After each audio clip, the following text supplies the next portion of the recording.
Sejam bem-vindos a mais uma aula da nossa disciplina de processos de fabricação. Na aula de hoje nós vamos conhecer um pouco mais sobre as máquinas CNC.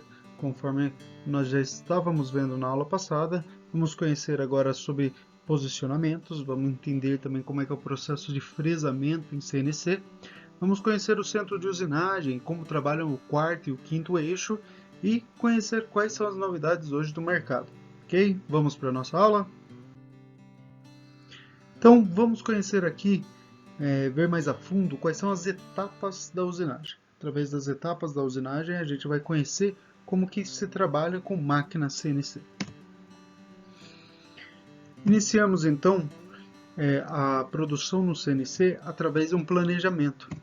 Esse planejamento então vai levar o desenho, ok? Esse desenho ele é passado então pela engenharia e da engenharia vem até o programador.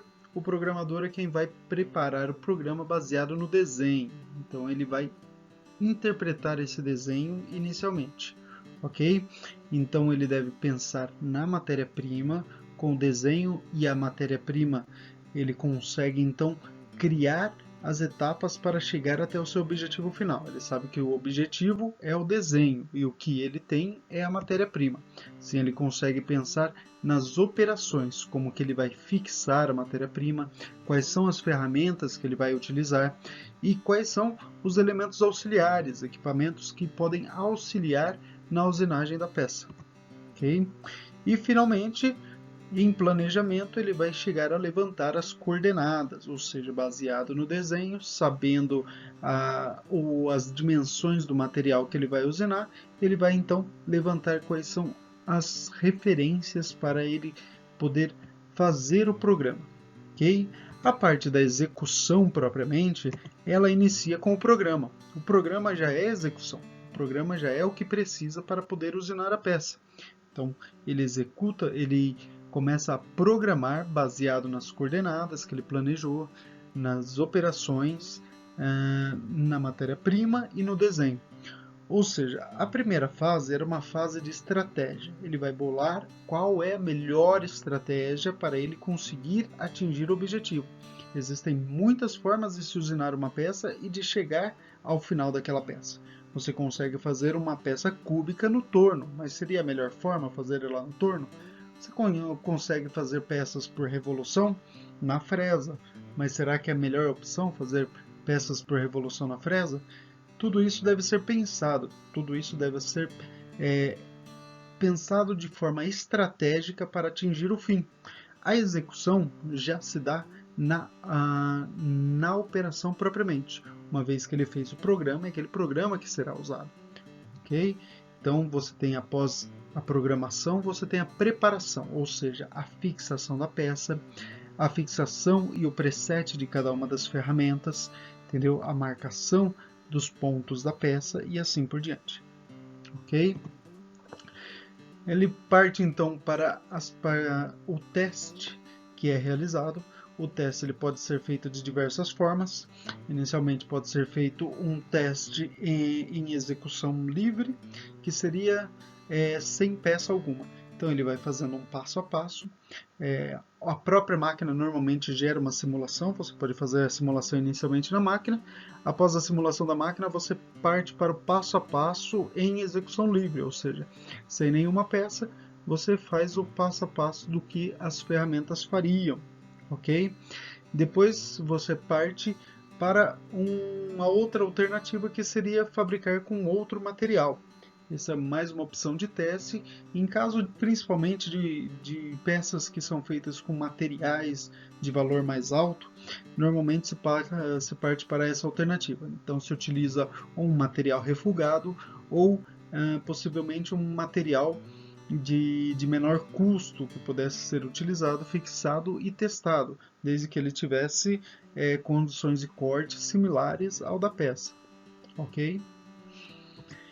E aí, finalmente, se parte para a produção. Se faz uma primeira análise, uma primeira peça. Essa primeira peça será plenamente controlada, uma vez controlada com as medidas corretas, ou estando uma medida ou outra ainda para ser calibrada, se faz os ajustes na máquina, para que a máquina consiga emitir as peças então corretamente, e daí você parte para a produção propriamente, coloca-se a máquina para fabricação, acompanhando cada um dos processos, cada uma das operações que a máquina vai realizar na peça. Vamos entender agora qual que é essa parte estratégica, ou seja, como que você consegue pegar a matéria-prima, o que você tem de matéria-prima, e chegar até o seu objetivo, que é o desenho. Iniciamos então. Existem diversas formas da matéria-prima chegar para ser usinada no CNC. Ela pode chegar em formas de barras, ela pode chegar em forma de placas, ela pode chegar em peças fundidas ou forjadas. Todos esses tipos de peças, eles podem ser realizados no CNC. O que precisa fazer é tomar o devido cuidado. Qual que é a principal importância ao analisar a matéria-prima? Se pensar na estratégia de fixação, ou seja, você precisa pensar como você consegue fixar a peça para você fazer o mínimo de fixações, ou seja, como você pode fixar a peça com que você solte ela o menos vezes possível, ou seja, como que você pode executar o máximo de operações numa única fixação. Tá? Então, se você vai fixar a sua peça, você deve pensar em uma forma que você consiga fixar, executar todas as operações possíveis, para daí fazer uma segunda, uma terceira ou até uma quarta fixação, quantas fixações forem necessárias, mas o mínimo possível, porque a cada fixação há uma possibilidade de erro da peça. Então, quanto menos fixações tiver, mais parametrizado fica a peça, ou seja, o CNC ele vai executar tudo com base em uma única referência. Isso se for uma única fixação. A partir do momento que você tem uma segunda fixação, ele já vai utilizar uma segunda referência, e nisso podem aparecer erros. Então, essa estratégia deve ser bem pensada ao se fixar uma peça. Ok? Isso pode ser tanto no torno CNC, quanto num centro de usinagem, num fresamento feito no CNC. A segunda parte que se deve analisar, então, é o desenho. Okay? Então, você sabendo qual que é a sua matéria-prima, você pensa no material que você quer atingir com essa matéria-prima para pensar em qual seria o melhor estado que você deveria receber essa matéria-prima. Como que você poderia preparar essa matéria-prima. Por exemplo, se você vai fazer determinada peça e ela é feita de barra, não seria melhor você receber uma barra inteira e você fazer os cortes no CNC, desde que ele tenha as ferramentas próprias para isso? Ou seria melhor você receber essa barra já cortada, já pré-usinada, para aí você só acabar a peça no CNC? Todas essas pequenas estratégias devem ser pensadas para fazer uma peça com o menor custo possível. O tempo que você estaria economizando no CNC em não fazer determinada operação, essa operação vai precisar ser realizada em outra máquina. E isso deve ser pensado de forma estratégica. Okay? A gente pode analisar essa peça aqui. Essa peça é uma peça simples, cilíndrica, ok? Ela tem uma medida variável ali, nós temos A, B e C, são medidas variáveis. Contudo, vamos pensar que seja essa peça simples aí, com um comprimento entre 50 a 100 milímetros. Vamos imaginar que ela precisa ser fabricada no CNC e que ela precisa ser fabricada em grande quantidade a partir de uma barra de cobre, podemos dizer. Tá? Isso significa então que essa peça ela precisa ser usinada a partir dessa barra. Você precisa fazer todo o desbaste dessa peça, você vai precisar fazer os devidos canais, precisa fazer aquele cone, esse perfilamento que a peça pede, e tudo isso precisa ser realizado. Além de tudo, a sua barra está inteira, você precisa cortá-la. Aí vai da sua estratégia.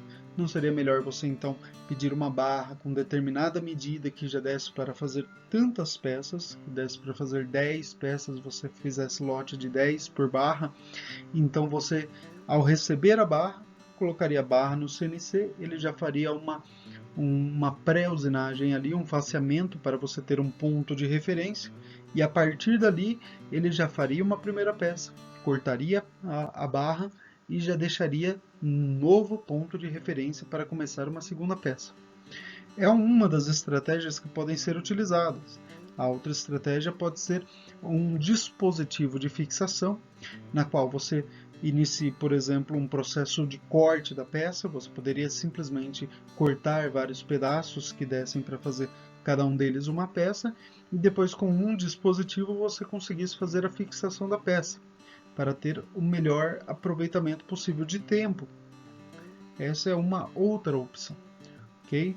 Mas, lógico, a melhor opção é sempre a opção que vai utilizar menos recursos, seja esses recursos tempo ou mesmo ferramentas. Se você necessita utilizar de uma ferramenta a qual você não tem, isso deve ser avaliado. Se o custo dessa ferramenta é viável para a quantidade, para o lote de peças que será fabricado.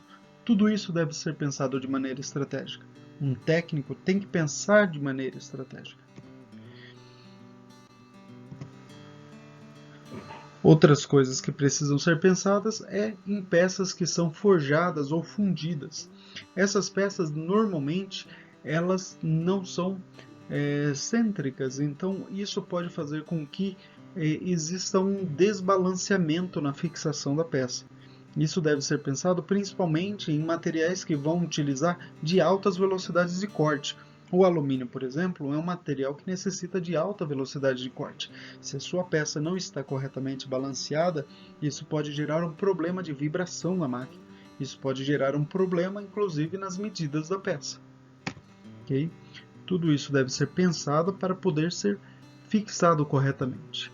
Se você está fixando uma peça que vai ser fabricada, por exemplo, num centro de usinagem, parte-se daquela estratégia de fazer o mínimo de operações possíveis. Então, se você está com uma peça fundida ou laminada, você deve fixar ela de uma forma que uma segunda peça possa ser fixada da mesma maneira. Você precisa pensar em um ponto de referência. Esse ponto de referência precisa ser criado na peça. Uma peça fundida ou forjada, ela tem certas deformações, ela não tem conformidade em todas as peças. Essa não conformidade pode gerar problema durante a usinagem, entre uma peça e outra, entre um lote de fabricação e outro. Tudo isso deve ser pensado e analisado quando se pensa na forma de se fixar a peça. Okay? Aqui nós conseguimos ver métodos de fixação que são utilizados em centro de usinagem, na qual através de grampos a peça é fixada. Okay? Uma outra estratégia que pode ser utilizada, que mostra, por exemplo, nessa imagem, é a fixação de mais de uma peça. Você pode preparar o seu programa para usinar mais de uma peça, desde que todas essas peças sejam bem fixadas e os pontos de referência sejam bem orientados. Desde que você não precise, toda vez que fixar as novas peças, novamente levantar os pontos de referência. Tudo isso tem que ser pensado para se analisar o melhor tempo possível. Okay? A peça também pode ser fixada no torno e, como nós dizíamos, deve ser pensado no balanceamento. O balanceamento no torno deve ser muito preciso, porque um torno desbalanceado ele vai gerar certas deformidades na peça, como a ovalização no processo de usinagem. Ferramentas. Vamos entender aqui e conhecer um pouco mais, relembrar daquilo que nós já vimos quando tratamos ferramentas de torneamento e de fresamento.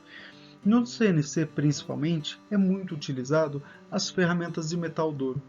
Muito dificilmente utiliza-se ferramentas de aço rápido, só para casos muito específicos.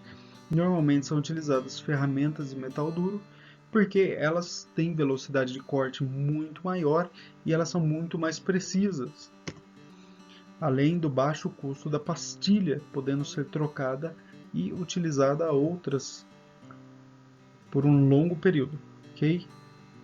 Muito eficientes são as pastilhas. Então, para torneamento, por exemplo, nós temos esses tipos de pastilhas para esses tipos de operação. Na usinagem externa, nós temos aí pastilhas tipo C, tipo W, tipo D ou tipo V, tipo S, AT ou principalmente a SAT, que são muito utilizadas aí no processo de usinagem externa. Que na usinagem interna nós também vemos algumas aqui. Temos a tipo C, temos a tipo T, ok? Então todas essas pastilhas aí, para a gente entender um pouco mais, vamos entender a codificação delas, ok? As pastilhas, portanto, elas são codificadas da seguinte forma. Você tem 4 dígitos, na verdade 4 letras seguidas por 6 dígitos numéricos, ok? Então depois você tem uma separação ali para colocar algumas outras informações que podem haver ou não na pastilha. Então, o mais importante são as 4 letras iniciais com os 6 dígitos numéricos. A primeira letra, ela significa principalmente o formato da pastilha. Como a gente viu aqui nessa primeira imagem à sua direita, você consegue ver alguns formatos sendo utilizados. Então, o tipo C, o tipo W, o tipo C é uma pastilha em formato de losango com ângulo de 80 graus. Nós vemos ali o tipo W, ele é uma pastilha com com 6 lados, não seria um sextavado, ela não são 6 lados com ângulos iguais, na qual o ângulo de corte é de 80 graus. Okay? Você encontra aí também a pastilha tipo D, que ele tem um ângulo de corte bem agudo, né? Um ângulo de 30 graus. Nós temos a pastilha tipo S, que é a pastilha quadrada, são 4 ângulos de 90 graus. A pastilha T, que é a pastilha triangular, que são 3 ângulos de 60 graus. Tá? São essas as principais utilizadas. Nós temos pastilhas redondas também. Né? A tipo R é uma pastilha redonda e temos a pastilha tipo D, que é uma pastilha losangular também, com um ângulo mais aberto do que a tipo V, mas mais fechado que a tipo C. A segunda letra ela vai tratar então do ângulo da cunha da pastilha, ok? Então ali nós temos a tipo B que tem 5 graus, a tipo... Então voltando para os ângulos, nós temos o B que é com 5 graus, o C que são 7 graus, o E são 20 graus, é uma pastilha com uma cunha bem aguda. Ok, nós temos o N, ao qual ele tem 0 graus, ou seja, ele forma um ângulo de 90 graus para realizar o corte. Tá? Nós temos a P, que são 11. Seguindo então, a terceira letra, ela se remete às tolerâncias da pastilha, porque a pastilha, por mais que seja uma ferramenta, ela ainda é um produto, ela tem suas tolerâncias, né? Em toda pastilha vem com as perfeitas formas. Então ela tem uma certa tolerância e essas tolerâncias elas são levantadas através das letras ali. Ó. Você tem a G, M, U e E, que são as principais tolerâncias ali, e tem algumas outras que remetem aí às principais medidas da pastilha, tá? A quarta letra, ela remete ao formato da pastilha, formato de fixação da pastilha, tá? Tanto formato de corte quanto de fixação. Nós temos ali tipo A com furação, tipo G também é furada, a tipo Q e E, a tipo Q também é furada. Nós temos a tipo M, ela é furada também, e ele tem corte em um só dos lados, você não consegue virar a pastilha e reutilizar, ok? A tipo N, ela é por fixação por aperto, ela não tem a furação para parafuso. Você tem a tipo P, que é similar a G, ok? A tipo R também a fixação é por aperto e, além disso, o corte também é de um lado só. A tipo T, o corte é de um lado só e a fixação é por parafuso. Tipo W, fixação por parafuso, corte dos dois lados. Tipo X aí é um tipo de desenho especial que não é utilizado normalmente na maioria das pastilhas, ok? E depois nós temos ali os 6 dígitos. Os primeiros 2 dígitos, então, ele se remete ao... os primeiros 2 dígitos, ele se remete à face de corte. Deixa eu levantar aqui. É essa daqui. Exatamente. Ele se remete, então, à aresta de corte da pastilha. Ok? Então ele vai dizer qual que é a dimensão da aresta de corte da pastilha. No caso ali, a CNMG é uma pastilha de corte com aresta de 12 milímetros. Ok? Então, na tipo C ele vai mostrar, em cada uma das pastilhas ele vai mostrar aonde que essa aresta é medida. Tá bom? Você consegue verificar aí na imagem. Ok? Os próximos 2 dígitos, que mostra ali com o número 04, 6, tá? Ele remete à largura, à altura da pastilha, no caso, né? Então, ele se remete exatamente a essa altura da pastilha que será fixada, tá? Os próximos 2 e últimos dígitos ali, ele se remete ao raio da pastilha, ao raio do ângulo de corte, ok? Então esse raio aí com 0,8 é um raio de 0,8 milímetros, tá? E daí você tem as variações aí, que vai de 0,1 até 3,2 milímetros, ok?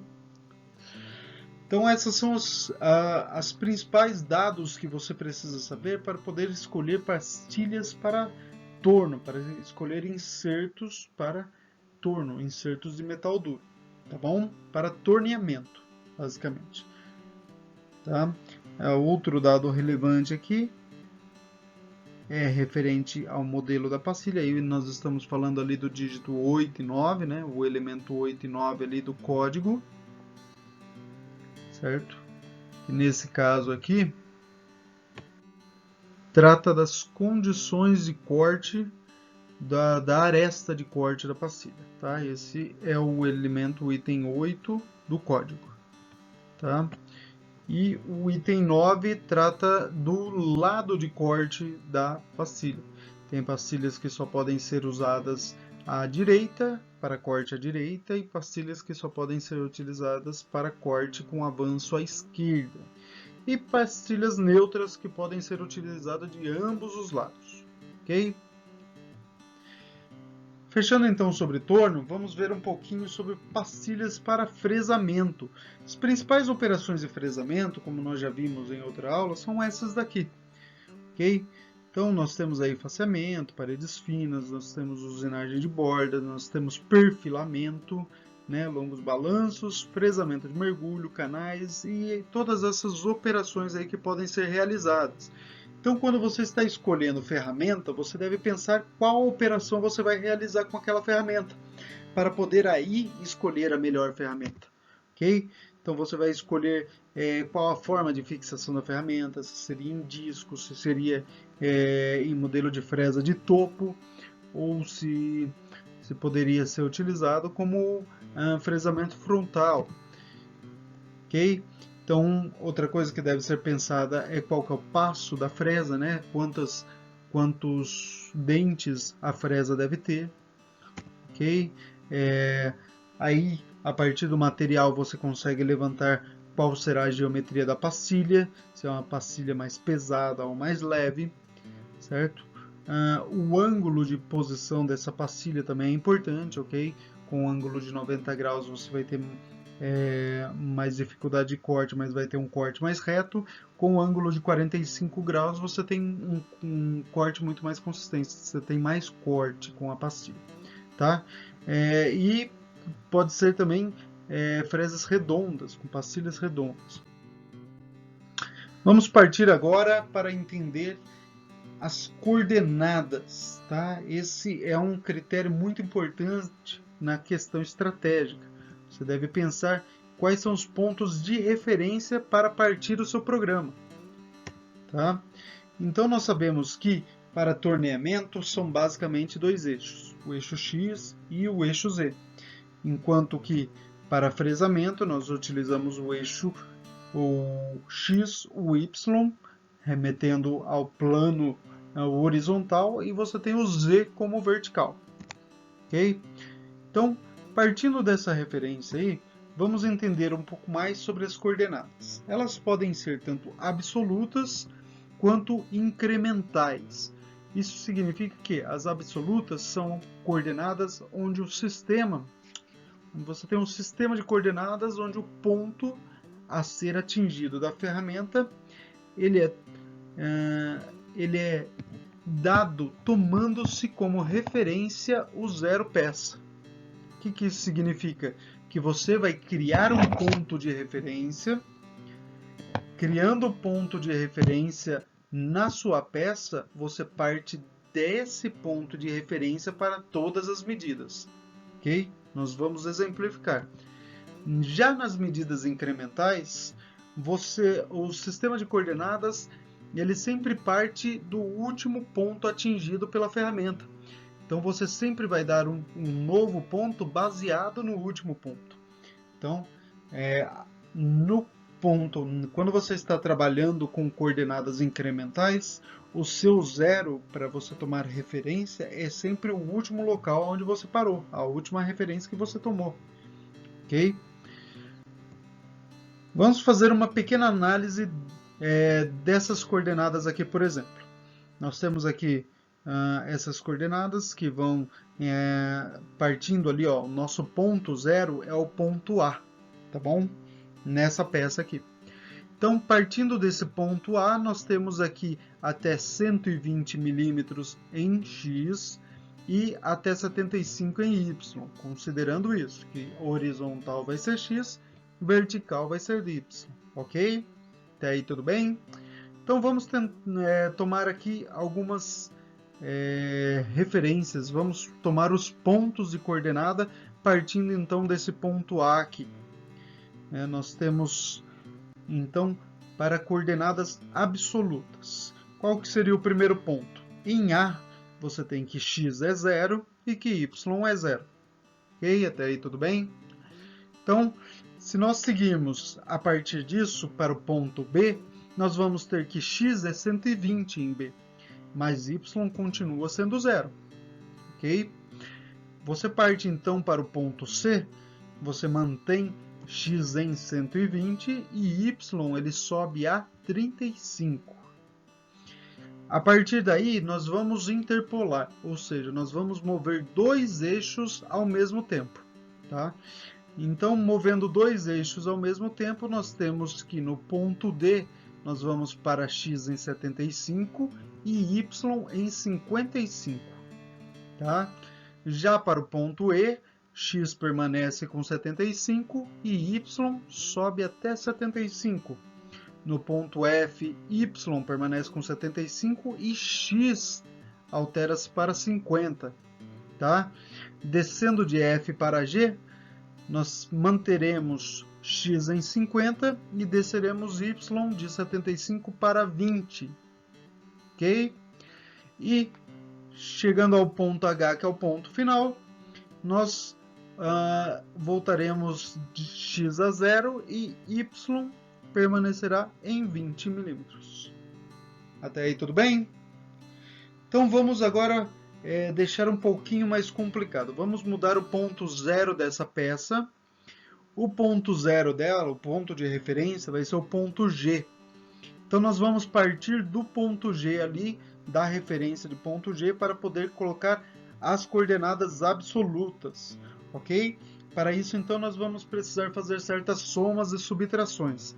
É muito fácil fazer quando nós já temos a peça, o desenho da peça referenciado no ponto. O ideal é que a engenharia sempre trabalhe dessa forma. A engenharia trabalhe com um ponto de referência e desse ponto de referência ela tome todas as outras medidas. Isso fica fácil para o programador, para ele também conseguir levantar as coordenadas da peça. Bom, então vamos lá. Vamos dizer então agora que o nosso ponto zero é o ponto G. Então o nosso ponto A, da onde iniciaremos, na verdade ele vai estar a menos 50 em X, ok? São 50 milímetros para trás do ponto zero, tá? Ou seja, à esquerda do ponto zero. E 20 milímetros para baixo do ponto zero, tá bom? Então, 20 milímetros negativo. Então, a gente tem aí o ponto A, ele é menos 50 e menos 20. O ponto B, ele vai então para 70 em X. Por que vai para 70 em X? Porque ele vai utilizar dos 120 menos os 50 milímetros, ok? 120 milímetros, que é o total ali de comprimento da coordenada, menos 50 milímetros, que é até o ponto zero, tá? Então, nós teremos 70 milímetros. Desses 70 milímetros em X, porque em Y ele continua com menos 20 milímetros.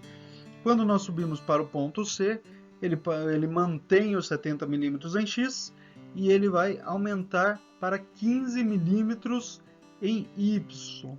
Por que 15 milímetros? Porque ele vai subir 35 milímetros, ou seja, são 35 milímetros, porém são menos 20 milímetros do ponto de referência do ponto zero, tá? Partindo agora para o ponto D da interpolação, nós teremos aqui 25 em X e 35 em Y, ok? Então ele vai voltar um pouquinho em X e vai avançar em Y. Aí segue avançando apenas em Y, então o X mantém 25 e o Y passa a ser 55, ok? Agora voltando em X, ele vai voltar X a zero, ok? Enquanto que o Y se mantém com 55. O ponto G é o ponto zero, portanto X é zero em G e Y é zero em G. E finalmente o ponto H. O ponto H ele vai ser menos 50 milímetros em X e 0 milímetros em Y. Ok? Então até aí nós fizemos as coordenadas absolutas. Vamos guardar então essa tabelinha, não vamos perder ela para a gente ter uma referência. E vamos ver como nós faríamos esses mesmos pontos de A até H com medidas incrementais, com coordenadas incrementais, tá?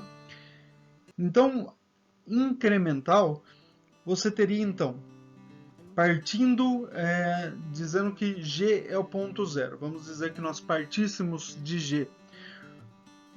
Nós andaríamos então para menos 50 em X e menos 20 em Y. Até aí, o ponto é exatamente o mesmo, não tem mudança alguma, tá bom? Mas agora, se nós seguirmos para o ponto B, nós vamos ter 120 milímetros em X, enquanto que em Y será 0. Mas por que essa mudança? Porque a sua referência já não é mais G. A sua referência agora é o ponto A.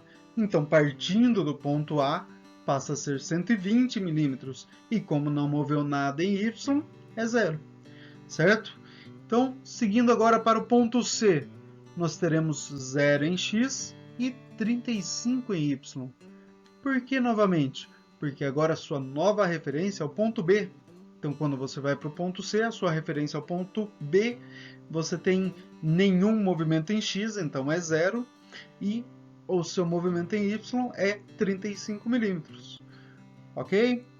Então, partindo agora para a interpolação, ou seja, vai mover os dois eixos, então você vai ter menos 45 em X, porque ele move para trás a partir do ponto C, e 20 milímetros em Y, porque ele move para cima no eixo Y, ou seja, a partir do ponto C. Continuando, nós teremos ali 0 em X, porque ele não move o eixo X, partindo de D para E, e em Y teremos mais 20 milímetros. Tá? Movendo agora de E para F, nós teremos movimento no eixo X, menos 25 milímetros. Porém, em Y não teremos movimento algum. partindo de F para G, nós teremos nenhum movimento em X, 0 milímetros, e teremos movimento em Y, menos 55 milímetros, negativo, pois ele está descendo, por ser sentido para baixo, negativo. E chegando ao último ponto, ponto H, nós teremos um movimento também negativo em X, que serão de menos 50 milímetros, e em Y nenhum movimento, portanto 0. Ok? Então, numa boa comparação aí, a gente consegue ver bastante diferenças entre coordenadas absolutas e incrementais. Agora, qual delas que é melhor? Eu respondo para você. Nenhuma delas. Ok? Tudo depende da estratégia que você prefere optar para fazer a sua peça, para você estar utilizando na sua programação. Medidas incrementais são muito mais simples quando você tem repetições. Por exemplo, se você está fazendo um degrau, você vai sempre subir 20 milímetros e depois andar reto, andar na direção em X. Você vai sempre andar em Y 30 milímetros e em X 50 milímetros, aí fica fácil você sempre repetir Y30, X 50, Y30, X 50. É mais fácil trabalhar com incremental.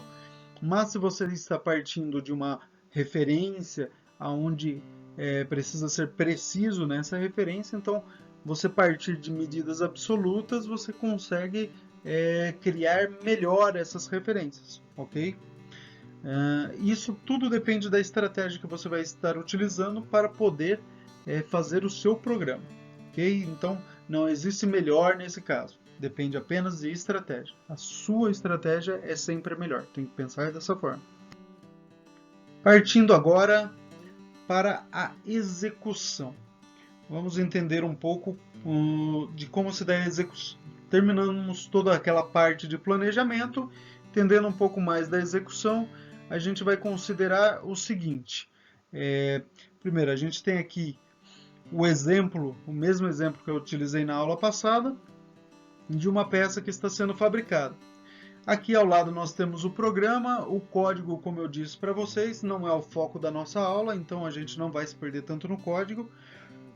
O que eu queria que vocês vissem é que nesse programa aqui você tem uma referência. Vocês conseguem ver a referência que está sendo utilizada? Está ali, ó, na base da peça ali,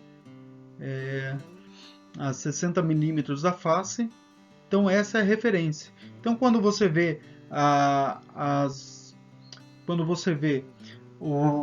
codificação de movimentação, principalmente o G1 ou o G0, você consegue ver quando que a ferramenta se aproxima, ok?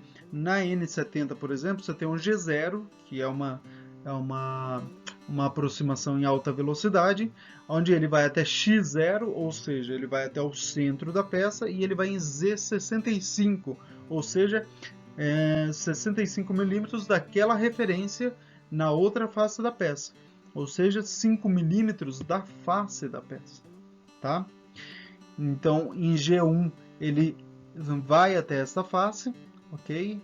Z60, ele utiliza ali o avanço de ponto 5, F.5, e depois ele continua fazendo a forma da peça. Então ele vai até X34, a partir dali ele vai fazer um raio de 10, ele vai até X54 e até Z50, formando esse raio de 10, ok?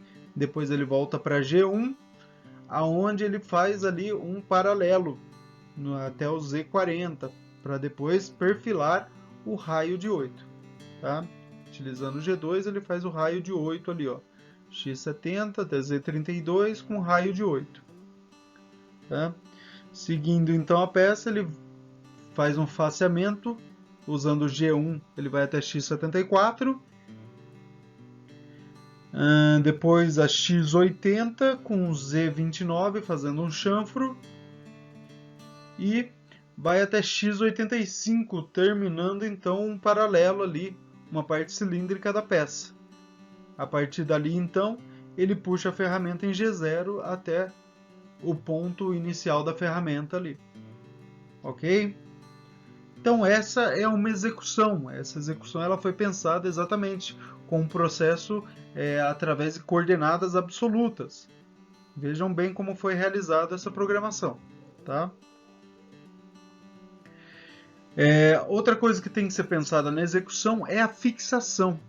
E quando se fala em fixação, quando você trabalha com materiais já pré-usinados ou com materiais que podem ser forjados, fundidos, é importante a utilização de dispositivos. Esses dispositivos ajudam a fixar as peças sempre da mesma forma. Tá? Então você vê aí diversos dispositivos de fixação de peças. Tá? Inclusive você vê peças sendo fixadas por esses dispositivos. Tá bom? E reparem como esses dispositivos, só para vocês terem ideia, esse é um dos mercados que mais cresce hoje em dia, um mercado de criação de dispositivos. Esses dispositivos eles são muito usados, você precisa fabricar grande quantidade de peças e você não quer perder tempo fixando de forma manual cada uma delas. Então você pode utilizar dispositivos automáticos que utilizam cilindros lineares para atuação, ok? Onde eles fazem a fixação da peça, certo? Tudo isso pode ser pensado na execução, tá? A outra parte a se pensar na execução são as ferramentas. A ferramenta ela precisa ser fixada, ela precisa ser presetada, ela precisa já estar pronta para uso, ok? Então também precisa ser pensado em formas de fácil utilização da ferramenta, de fácil preparo da ferramenta. Quanto mais rápido for o seu preparo, mais rápido também menor vai ser o seu custo de produção da peça, ok? Então, mas o preparo ele precisa ser bem feito para que depois as peças possam ser realizadas no menor tempo possível, tá? Aí nós vemos execução sendo realizada, por exemplo, onde você tem aí uma torre de ferramentas, né, e você tem o quarto eixo utilizado para poder fabricar essa peça. Aqui você tem, por exemplo, uma falha na preparação. Olha só como que se desloca, após ter terminado aquela usinagem, que se desloca a ferramenta. Se deslocando dessa forma, a ferramenta se quebra. Essa é uma falha grave de preparação. Okay? Essa peça dá para ver que ela está em teste, porque não está tendo refrigeração, certo? Só que durante o teste você teve uma perda da ferramenta, né? Então todos esses preparos bem realizados faz com que seja muito bem executada a peça. É essa a ideia que precisa se ter enquanto técnico, ok? Entendeu? Ferramentas que cortam, que geram cavaco, que elas podem ser testadas. Então tudo isso são testes que são realizados. Você vê que é um teste por não ter refrigeração, onde você está analisando o que está sendo feito na peça, ok? Então você faz o corte mais lentamente, acompanha. Isso é um teste sendo realizado. Faz a peça com mais cuidado, mais lentamente e vai acompanhando a primeira peça propriamente. Aí, por exemplo, um teste de interpolação, onde você vai verificando olha como se junta cavaco nessa ferramenta. Isso daí é um dos cuidados que se deve ter. O cavaco ele pode atrapalhar muito durante o processo de usinagem. Então tudo isso tem que ser pensado como estratégia e já pensado em alguma forma de se eliminar possíveis erros durante a primeira execução da peça.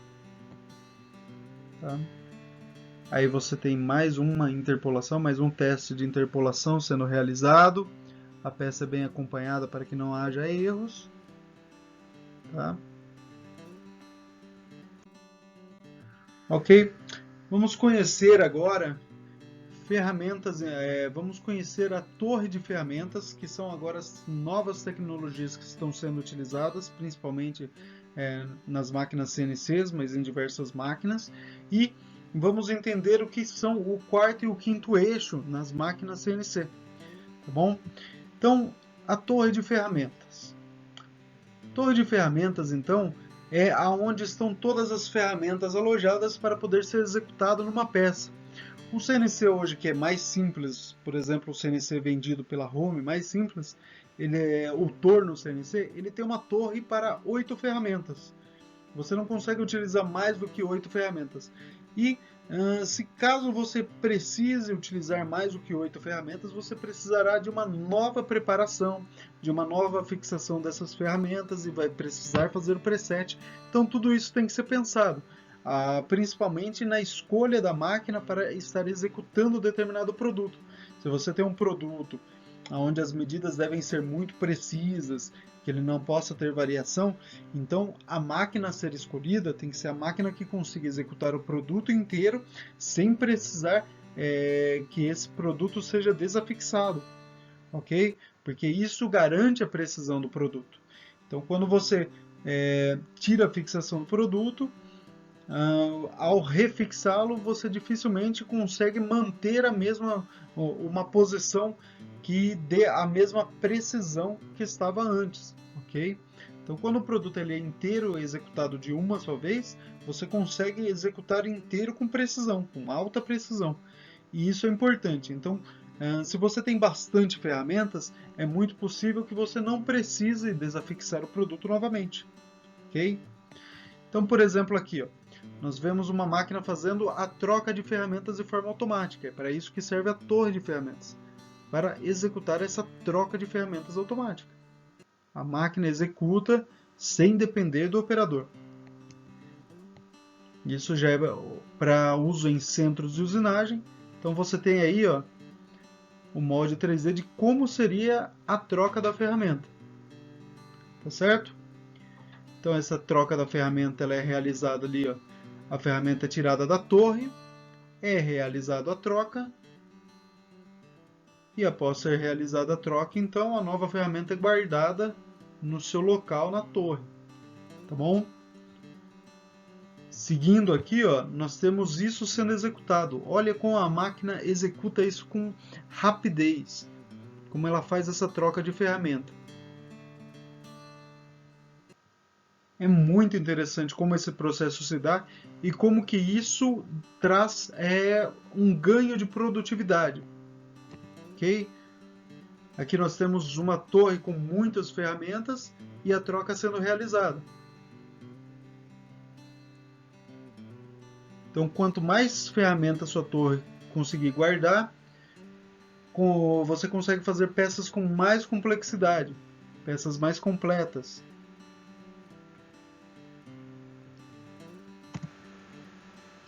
Aqui nós temos uma torre simples de fixação de ferramenta, ok? Essa é bem simples.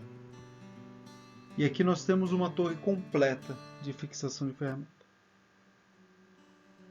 São mais de 100 ferramentas fixadas nessa torre.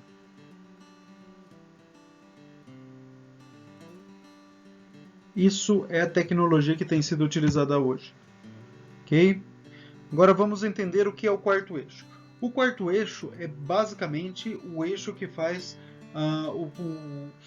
um giro no eixo X, ou seja, você consegue usinar a peça e fazer com que a peça gire enquanto você está usinando ela. Então isso é muito importante, esse quarto eixo, com ele você consegue fazer diversos processos no CNC, isso com uma única fixação. Okay? Então no centro de usinagem que tem o quarto eixo, você, por exemplo, consegue fazer esse tipo de operação. Olha como ele é interessante, olha como você consegue aproveitar melhor a sua usinagem. Okay? Você consegue usinar todos os lados da peça com uma única fixação. Tá? Já uma máquina com 5 eixos, ela executa dessa forma. Tá? Você tem movimentação do eixo em X, em Y, você tem o giro da máquina, você tem o giro da peça, o giro da ferramenta, ok? E tudo isso simultaneamente. Então, numa máquina que tem 5 eixos, você consegue executar esses movimentos. A ferramenta ela consegue fazer movimentos precisos. É possível usinar interior de peças. É possível usinar diversas... existem muitas possibilidades de usinagem com o quinto eixo. Terminamos aqui então a nossa 8ª aula, tratamos hoje aí sobre o CNC, vou deixando alguns vídeos para vocês. Deixo aqui para vocês um vídeo sobre centro de usinagem, como que ele executa as suas operações, e deixo aqui um vídeo também muito interessante de como se dá uma usinagem com 5 eixos. Inclusive essa máquina é uma máquina com 2 placas, é interessante como ela troca a peça de uma para outra. Peço que vocês vejam esse vídeo, é muito interessante no processo de usinagem. Fica então para a nossa próxima aula aí, os processos de conformação. Aí nós vamos entrar nos processos de conformação mecânica, vamos entrar na área de metalurgia, metalurgia da conformação. Vamos ver já o processo de fundição, como se dão seus métodos, e vamos entender um pouco mais aí sobre a solidificação de materiais, tá bom? Fiquem nessa e até mais!